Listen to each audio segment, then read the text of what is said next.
Komisi 1 DPR RI setuju Jenderal TNI Andika Perkasa sebagai Panglima TNI Sabtu 6 November 2021. Dengan demikian, satu langkah lagi, doktor lulusan Harvard University Amerika Serikat ini akan resmi menjadi orang nomor 1 di tubuh TNI. Nama Andika menjadi sangat tenar sejak dia ditunjuk sebagai Pangkostrat pada Juli 2018 silam. Kemudian mendapatkan pangkat jenderal penuh dalam waktu 5 bulan ketika menjabat sebagai Kasat pada November 2018.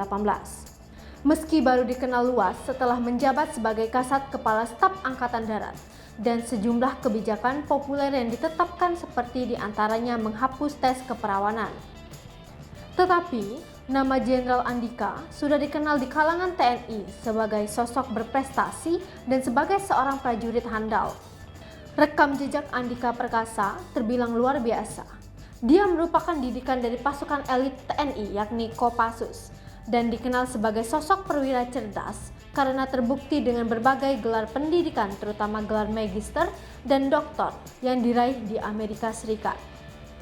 Andika dikenal sebagai jenderal yang smart, dekat dengan prajurit dan masyarakat sipil. Dia membuat Korps TNI AD menjadi korps yang elegan, smart, dan dekat dengan rakyat. Karir Jenderal Andika dimulai saat dia lulus dari Akademi Militer pada 1987. Kelebihan dan kecerdasannya membuat dia kemudian ditempatkan di grup 2, para komando Kopassus pasukan elitanya TNI.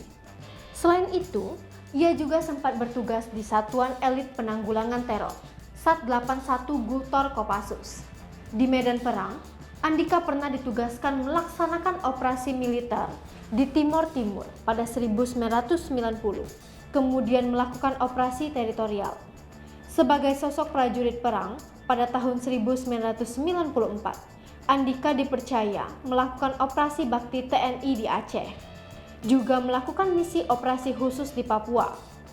Lalu, pada tahun 2001, menantu ex-kepala BIN Hendro Priyono ini pindah tugas di Departemen Pertahanan. Sempat pula berkarir di BAIS. Dengan kemampuannya itu, pada 2002, Andika menjabat sebagai Danyon 32 Grup 3 Garing Sanda Kopassus. Tugas khusus yang paling mengesankan bagi Andika ketika dia memimpin penangkapan seorang yang dituduh sebagai pimpinan Al-Qaeda, Omar Al-Faruq, di Bogor pada 2002.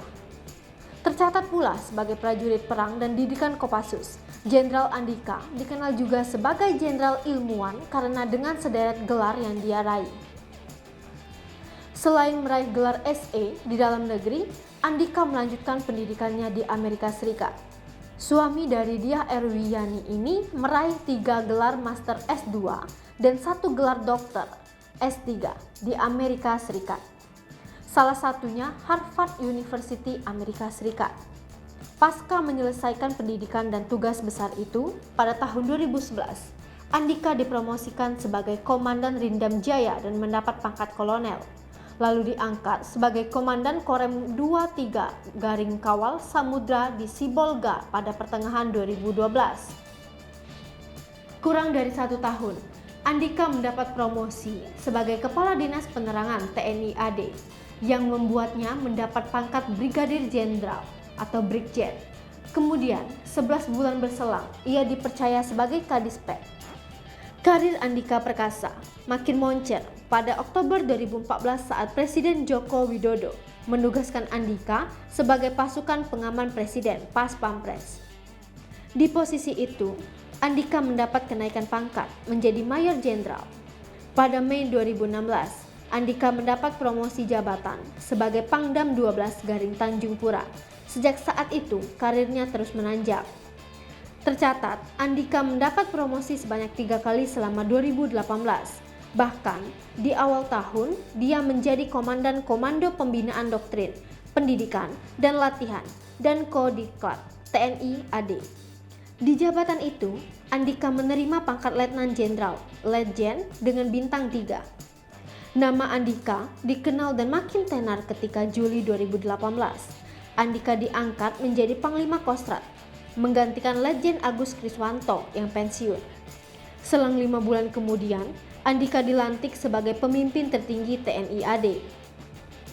Kini, Jenderal Andika mendapatkan persetujuan dari Komisi DPR RI sebagai Panglima TNI, dan artinya 2 langkah dia akan menduduki jabatan sebagai orang nomor 1 di tubuh TNI, menggantikan Marsikal Hadi Cahyanto yang pensiun. Hai pemirsa Selipopo TV, jangan lupa komen, like, dan subscribe, serta tonton terus berita-berita terupdate lainnya ya.